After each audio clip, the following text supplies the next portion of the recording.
హెచ్ఎఫ్సీలు అనేటివి ఓజోన్ పొరను దెబ్బతీయవు, కానీ వాటిని ఎందుకు బ్యాన్ చేయాలనుకున్నారు, ఎందుకు వాటిని తగ్గించాలనుకున్నారు?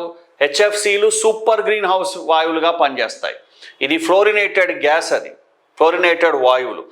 దాన్ని కిగాలి అగ్రిమెంట్లో భాగంగా ఎప్పుడో 2070కి తగ్గించాలి, 62% తగ్గించాలనుకున్నారు, 60% వరకు. కానీ చాలా దూరం ఉంది.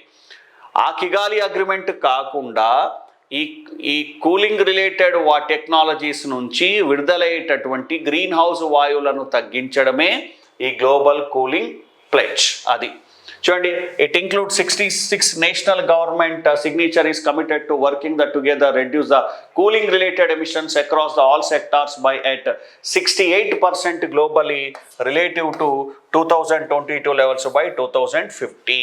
అంటే 2022తో పోలిస్తే 68% దిగువగా తగ్గించాలి. ఎప్పటికీ? 2050కి. దీన్ని రివర్స్ చెప్పుకున్నాం.